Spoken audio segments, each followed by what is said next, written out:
No that every time we hear so many good things about this college, और हम लोग जितनी बार भी SMDT आए हमें बहुत अच्छा सपोर्ट मिला है, and today was exceptionally good. बहुत अच्छा लगा, और मैं कुछ 5-6 साल पीछे चली गई, मुझे बहुत अच्छा लगा। आई मीन मैं अपने कॉलेज टाइम और सारी चीज़ें याद करने लग गई थी, and the girls are so good here. उन्होंने बहुत अच्छे से वेलकम तो किया, लेकिन यहाँ की जो सारी लड़कियाँ थी वो इतनी जोश और इतनी रॉकिंग थी, हर चीज़ पे उनका जो रिस्पॉन्स आ रहा था वो बहुत अच्छा लग रहा था। हमें भी बात करना बहुत अच्छा लग रहा था।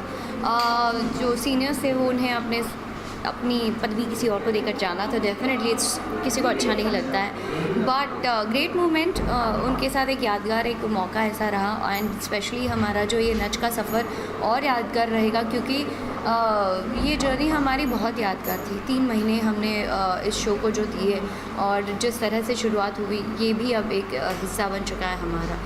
तो I just want to say that कि वापस हम आपको मिलना ज़रूर चाहेंगे। जिस रीज़न से हम आए हैं उस में बस कामयाब रहे, और जैसे भी आगे बढ़े हम ज़रूर SMDT आना पसंद करेंगे, because all the girls are rocks. I mean India की तो सारी लड़कियां बहुत अच्छी हैं ना नंदिश? एब्सोल्युटली, पूरी दुनिया की लड़कियां अच्छी हैं। अच्छा रश्मि, कहीं ना कहीं आपकी तबीयत ठीक नहीं है, फिर भी आप यहाँ पर आए, तो कोई थकावट लगी है नच रही है? हाँ, मैं घर में थी तो ऐसे थी, मैंने बोला मैं क्या करूँगी कैसे करूँगी, but good I came here because मुझे यहाँ आने के बाद आवाज़ नहीं निकल रही थी, बट अच्छा लगा बोलना, और बोलते बोलते रियलाइज़ किया कि थोड़ा बेटर भी फील कर रही हूँ, और जो ये आवाज़ मेरी जो निकल नहीं रही थी थोड़ी थोड़ी सी अब बोलने लग गई। So I am feeling nice, good I came here.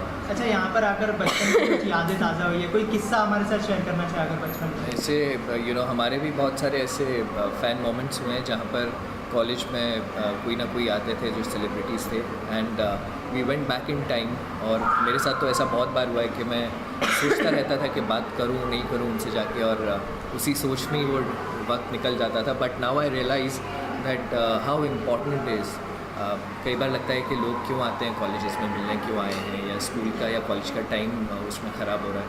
But I understand how important this is for the students and for the people who are coming there as guests.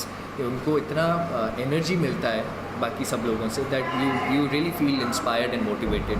तो वही मेरे साथ भी होता है जब भी मैं ऐसे कॉलेजेस में आता हूँ, तो it is that energy which we get from all these youngsters, from these students, के हमको और मेहनत करने पे मजबूर कर देता है। अच्छा, नच बलिया की बात करें तो जब से सफ़र शुरू हुआ और अभी आप फाइनल में है, तो क्या कहना चाहेंगे, किस तरह का सफ़र था ये, कितनी मज़ा किया आपने, और अभी कितनी नर्वसनेस है ट्रॉफी को जीतने के लिए?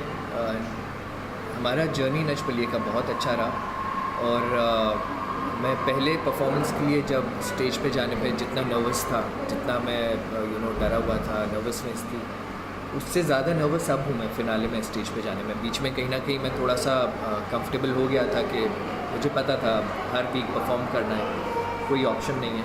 बट अभी जब फिनाले जैसे जैसे करीब आता जा रहा है तो उतनी नर्वसनेस और बढ़ती जा रही है। सो आई जस्ट होप कि ये नर्वसनेस एक पॉजिटिव तरीके से मैं यूज़ कर सकूँ, उसको एक पॉजिटिव वे में कन्वर्ट करके स्टेज पे एनर्जी के तौर पे उसको यूज़ कर सकूँ। So let's see. आखिर मैं आप दोनों से जानना चाहूँगा, अभी मतलब पहले से लेकर अभी तक के सफ़र में कोई ऐसा परफॉर्मेंस जो आपके जहन में रह गया और यादगार है आपके लिए?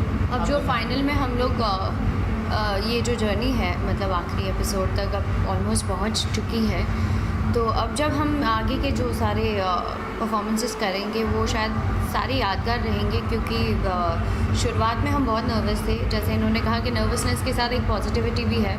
तो अब और जी जान से मेहनत करते हैं, अब ज़्यादा दुगनी मेहनत करेंगे और पूरी कोशिश करेंगे कि ये पूरा शो ही हमारे लिए यादगार बना रहे।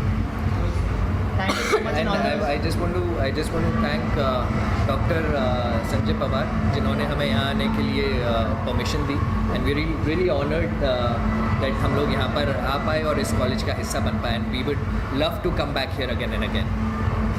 Thank you so much and all the best.